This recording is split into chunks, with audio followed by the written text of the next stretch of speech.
Hello again, this is Jeff Scott, your instructor for the complete ASP.NET course. I've gone out to http://net-informations.com/FAQ/ASP/validation.htm. The reason for that is I want to talk for a minute about client-side versus server-side validation. So we're getting into the validation controls lesson now. We'll talk a little bit about that, then we'll look at the different validators. Okay? And I believe now that I'm looking at this, I might be missing one. So let's take a quick look here. And I'll just bring up, I've got a validation that I've been working on.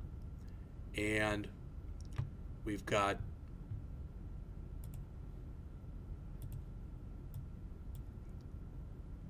required range,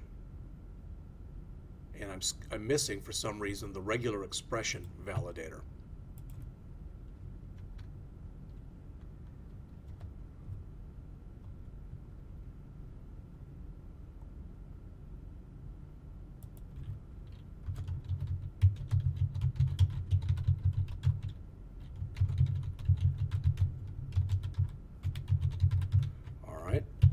So we're going to look at all those in this lesson. But for right now, I want to go back to this, the article that I had here. Client-side validation and server-side validation. This isn't the best or worst article in the world, but it's just a small little one that I found that I figured it would be a great introduction to this next topic. All right. It says there is a usual question about which type of validations is better or best, server-side or client-side. Let's put it this way. If you work for a company where data matters, and especially if you've got an online footprint, in other words, you're basically an electronic company, not a brick and mortar where people can walk in, or maybe you're both.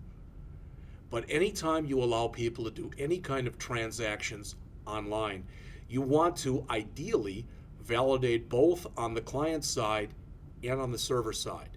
You typically validate on the client side using JavaScript. We're going to talk about jQuery in an upcoming lesson. I don't remember if that's the next lesson or not. No, it's a couple lessons up. So we'll talk about jQuery at that time, which is a JavaScript library. But the bottom line is what you should do first when a user comes in and enters information into a form or wherever. First of all, assume that all the information is bad. Not that necessarily that the user tried to put it in bad, although they may have, but just assume it's bad and validate it. Ideally, if you can, if they've got JavaScript enabled, you want to validate the information on the client side using JavaScript. Because otherwise, if they made a mistake and you send it over to the server and then you find it out, you've just wasted a trip to the server. So you'll validate on the client side using JavaScript, and then you'll send, once that passes, you'll send it over to the server side and do much of the same validation, but rather than doing it maybe in JavaScript, you'll do it in ASP.NET or in PHP or in JSP, etc. All right, so it says here, validations can be performed on the server side or the client side. The user input validation takes place on the server side during a postback, and it's called server-side validation. That's true. And when it's done on the client side from the browser, it's called client-side validation. Client-side does not require a postback. If the user request requires server resources, you should always use server-side validation. All right?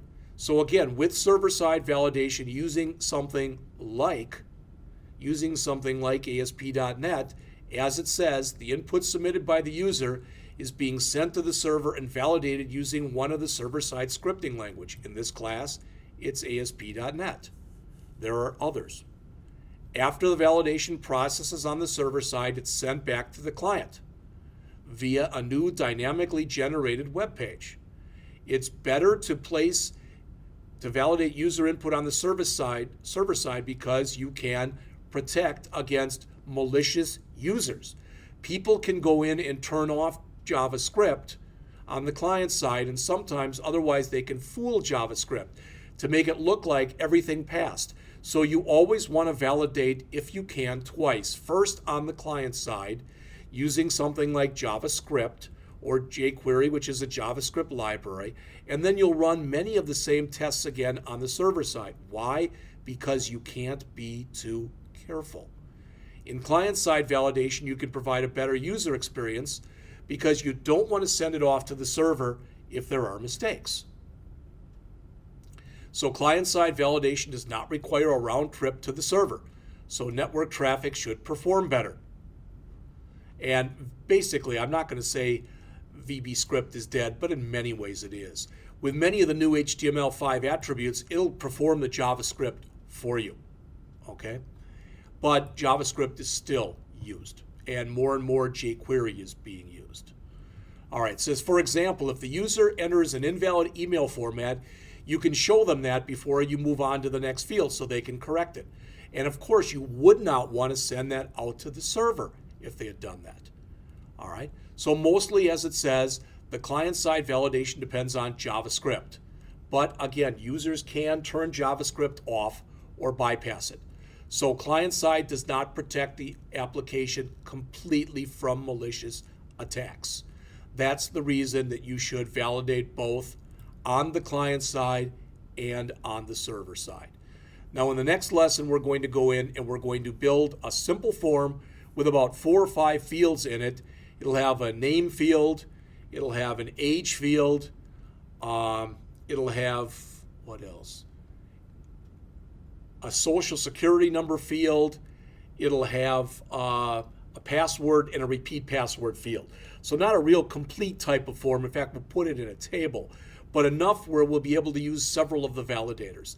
The one validator that we're not going to use basically at all in here is the custom validator. With the custom validator, you typically write your own code in order to do validation. We may look at that a little bit later on. So let's get